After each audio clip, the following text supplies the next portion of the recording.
friend Britt Baker, Thunder Rosa. They are the talk of the wrestling world this morning after their supposedly incredible encounter last night. Thoughts? Well, I didn't see it live. You showed me a few highlights, and I got the general gist watching it, before the show. Sure.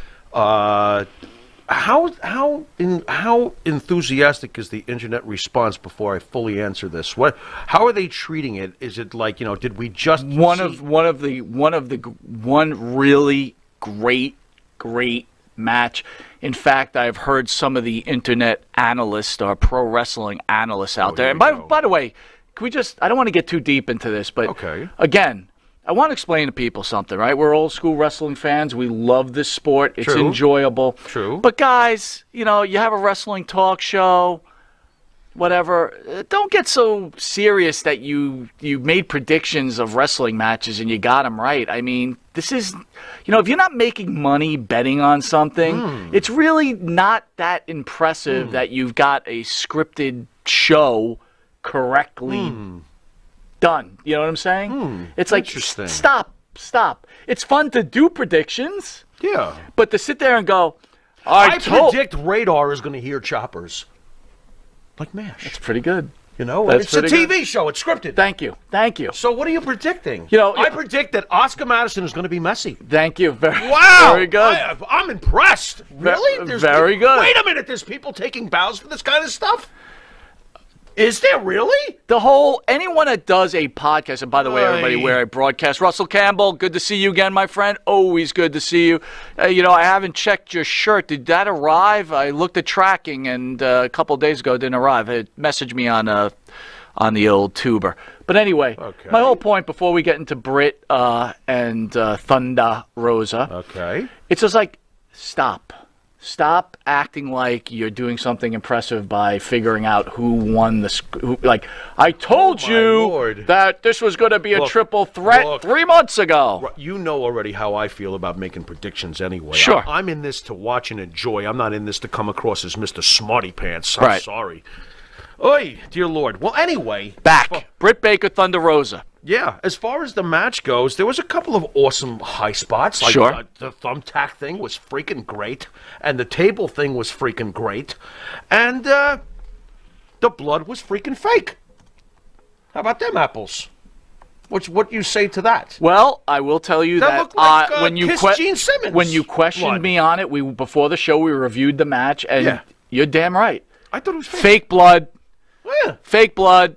I really think they were blading themselves? I thought they were, but fake blood. If you properly blade yourself, usually if you really make a mistake, there's usually puddles and stuff. We grew up to Abdullah the Butcher matches and Sergeant Slaughter versus Pat Patterson. Right. That was bleeding. Yes. That was bleeding. So, to ruin it for the fans out there who think this was so amazing. I'm not ruining it. That's their opinion. No, but the blood is fake. Yeah, I didn't. At first I'm like, wow, these women, these women are drawing color. This is unreal. The back of the album cover of Kiss Alive 2, the classic, with Gene with the blood coming. That's what it looked like to me, and not even as much as Gene. Those are capsules.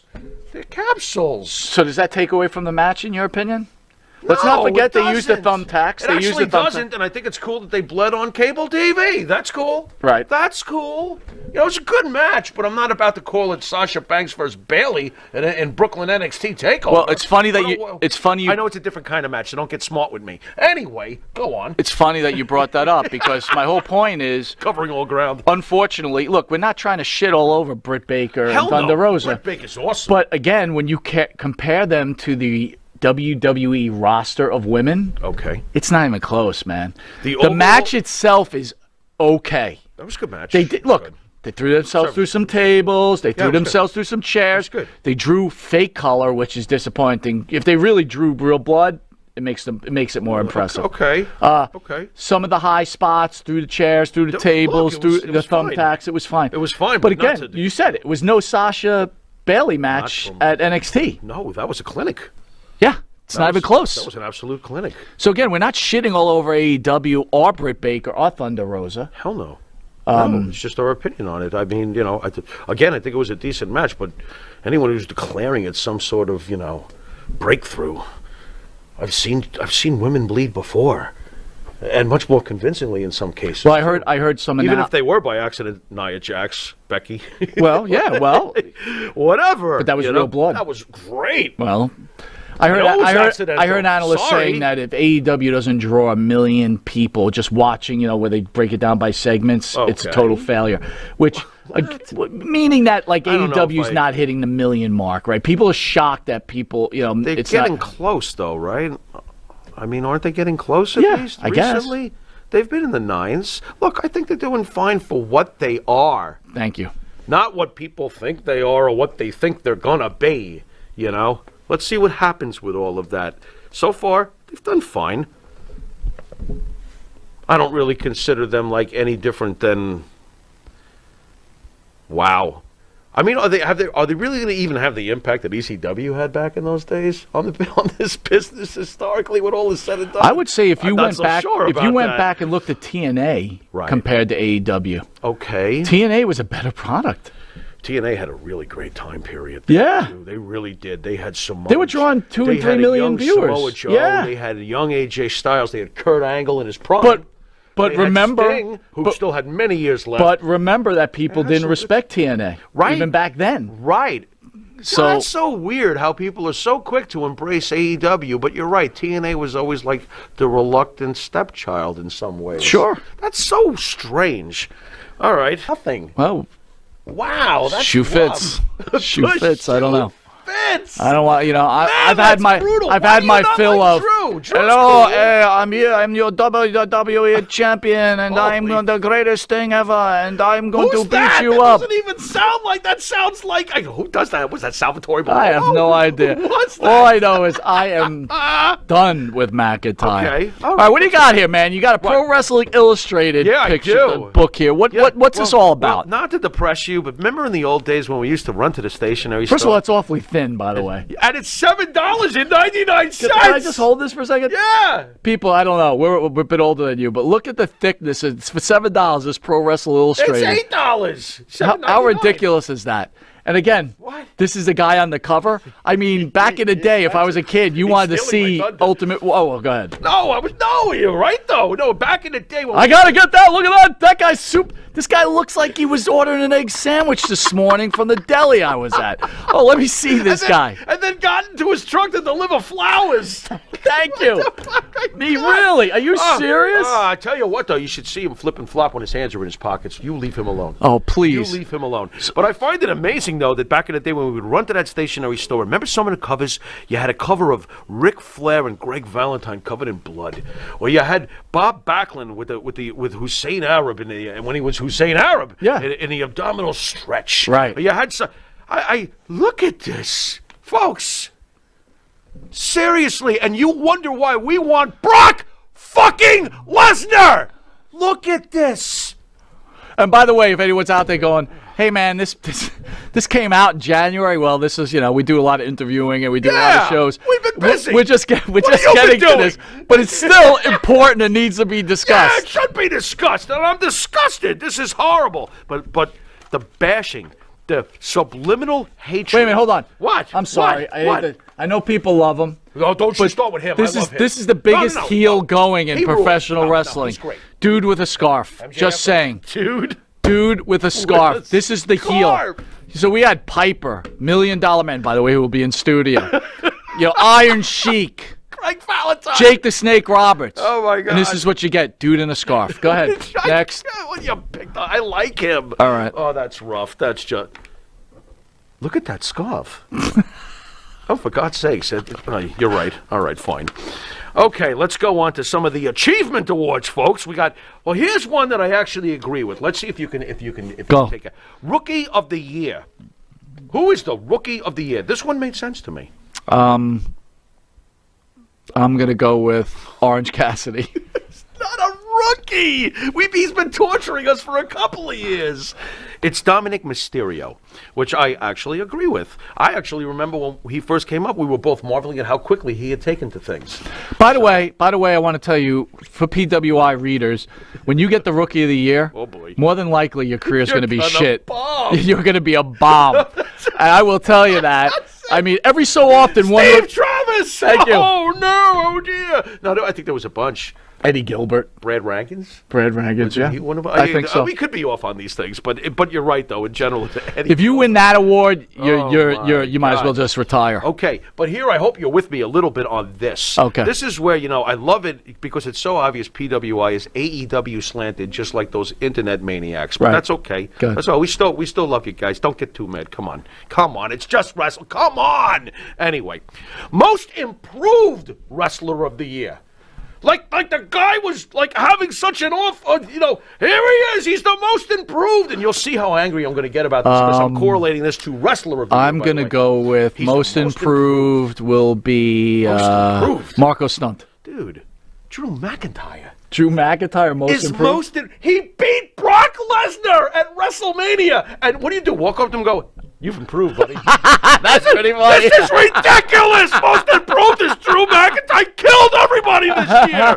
Oh my God, this is so slanted against the WWE. It's amazing. It's amazing. What else do we got here? Because I don't want to bore everybody with some of these, Hey, by the way, of the year. Russell Campbell says, "Can you really call a second and third generation a wrestler a rookie?" He's right. That's true. It's really, come on. That's a great point. That's true. He was probably doing pile drivers. What else do we got? Okay, how about comeback of the year? This one I agree with. Marco Stunt. Why is everything Marco Stunt? Sooner or later, he's going to show up there. Big man of the year, Marco Stunt. Okay, comeback of the year. I agree with it. MVP. Wait a minute. MVP comeback of the year. You know why? How about manager of the year? Not comeback of the year. Yeah, why not? Dude, I don't even think they have a category for that. Well, let's see if they do. Wait a minute. They have comeback of the year, but not manager of the year? They might not. Who writes this trash? Well, apparently not Bill Apter. Apparently not. And by the way, if you like Bill Apter, you can catch him on the Monty DeFaro show. Go back to the playlist. Right. Excellent interview. He's the man. Okay. All right, what else I you got? actually agree with that because when MVP first showed up on WWE TV, in the past year or whatever, I don't think anyone thought he would have that. And obviously, and probably, again, I'm not one of these broadcasters that claim they know anything about wrestling because I clearly am getting it all wrong. Go ahead. Next. Okay, how about feud of the year, Mr. Monty? What say you? Marco Stunt against. What is going on here? Wait a minute, Marco Stunt. Right now. Marco Stunt against. Stop with Marco Stunt. Orange Cassidy. Stop, man. That's like the worst match. No, this one's easy. Feud of the year's got to be Sasha Banks against Bayley. You nailed it. All right, absolutely, and that's well deserved. And you know what came in second, and I'm glad it did and I'm surprised it did because everyone hates Randy Orton on the internet. Randy Orton and Edge. That was in second. All okay. Right. Okay, here's where we get really, really nauseous. Most popular wrestler of the year. I guess he's on the cover, and I saw him holding this trophy, Orange Cassidy. And if you weren't impressed with photo number 1 of a jacked wrestler of the year. Oh, my God. Here you go, folks. He looks like he's about to go play tennis. Hold on. Leave that right there. Leave that right there. Yeah, what? Hey, Orange, what do you want?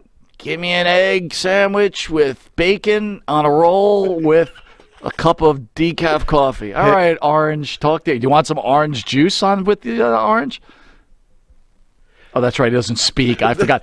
The wrestler who doesn't speak. He's got Killer Mike and Mad Skills. Oh, my God. Move on. I'm getting sick already. Yeah, I'm sick to my stomach. Oh, great song, Paul Stanley, Kiss solo album, 1978. Okay. Most hated wrestler of the year. Marco Stunt. I would agree with that one. I don't think he's on here, but I would have voted for that. That would have been great. Well, it should be obvious.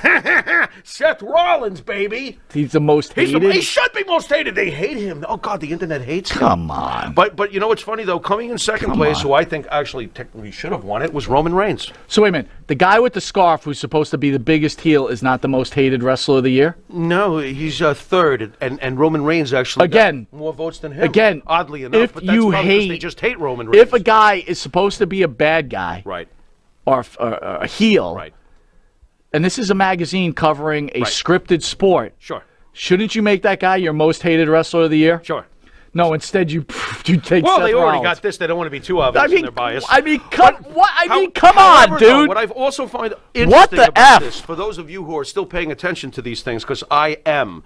Back in our day, when Hulk Hogan would win Most Popular Wrestler of the Year, or in '79 when Greg Valentine was breaking all those legs and he would win Most Hated Wrestler of the Year with PWI, the percentage of votes for these guys was 98% Hogan, 2% whoever was second. Right. Valentine, 75% Valentine, 25% the Patera. Right. You know what I mean? Seth Rollins wins with 21%. Roman Reigns has 19%. MJF has 17%. And Randy Orton has 11%. You know what that tells me? A gray area. There is no passion. Or how about? There's the passion for a heel. Where's the passion for a good guy? I got it. Orange also did this. He won with 23%. Hogan used to win with 90% when you were over back then. You were over. Vince D says. Oh my God. Vince D says milk and cookies. Anyway, milk and cookies. Here, more Nice. importantly, let's talk about this. Milk and cookies. No one really even reads that fucking magazine. So let's move on. Just give me match of the year and the best wrestler of the year. Let's get through this. Match of the year. We have the Young Bucks versus Adam Page. Oh my God! Omega. Oh my God! Move! Yeah. Are you kidding me right now? There you go. The Young Bucks. There it is, a tag team match. Oh my God! Are you serious? Yeah. That's the match of the year? That's the match of the year. And here's your wrestler of the year. I know you're going to be pumped about this, folks. Win a little bit, win a little bit, win a little bit, win a little bit. Wow. He's great. Win a little bit. Don't you remember that Dean Ambrose? Is that Dean Ambrose? Is he wrestler of the year as Dean Ambrose or John Moxley? He's John Moxley. And he did it in a landslide, 29%. 29%. Can I see something? Holy diluted product, Batman. I mean, wrestling in general. He beat out Bailey. I didn't even know Bailey was... Wait a minute. Bailey is not... Oh, this is a horrible... First of all, by the way, whoever your graphic artist is for this magazine, don't put John Moxley 29%. It looks like a Wendy's ad. It looks like I want to order a hamburger. I mean, who makes this magazine? This thing is trash. This is $8 worth of trash. I mean, seriously. It looks like a Wendy's ad. Oh, my God. What is this shit? And this looks like the guy who you would order the hamburger from. Really? Yeah. He looks like the manager. Come on, be fair. He looks like the manager. He looks like the guy who yells at the guys who were giving you the burger that they cooked wrong. Seriously, fans out there, would you be scared of this guy? What? Would you be scared of this guy? I'm not saying Oh that. my God. Right. He's a wrestler. I'm so scared. Am I on my meds or off my meds? If I'm off my meds, I'm not scared at all. Wait a minute. What do you got here? What's that? Oh, that's just Medusa from back in the day. Is that it? Anything else good? No, I don't think so. And I'm looking to see. Is there a tag team of the year? Is there a manager of the year? There's no manager of the year. There's no manager. There has to be a manager of the year. There's no manager of the year. I'm going to take a tag team of the year. Who the hell is this? Sasha and Bailey. That's fine. That's a tag team of the year? I agree with that. I don't know. That's okay. I found a couple I agreed with. There's got to be a manager. But they're so you know what? There is no managers anymore. Against the WWE. It's does it hilarious. really, seriously, does it really even matter? I mean, I'm thumbing through this, and it's like, this is just trash. Trash. Again, most hated wrestler of the year is not even the biggest heel of the year. Comeback of the year. Independent wrestler of the year. I don't even know who. Who is this? Oh, it's Warhorse. It's Warhorse, everybody. Stop. With that, we're going to take a quick commercial break because I can't get over the fact that Warhorse is the independent wrestler of the year. Whatever happened to that other guy we used to think was good? Tiger Face or whatever the hell his name was? Tiger Face? Anyway. What was Tiger Face? Anyway, the wrestler marks out there are like, not the wrestler marks, but the wrestler podcast guys like, why did these guys don't even know who Warhorse is? What kind of show is this? I'll tell you what. You guys can have it. We'll be right back. Later. For now. The Monty and the Pharaoh Show is brought to you by... Because wine is your second favorite four-letter word. California wine, New York attitude. Good fucking wine. Yeah. And APB, American Protection Bureau, voted #1 best on Long Island for all your security needs. Call 631-390-9050. That's 631-390-9050. APB.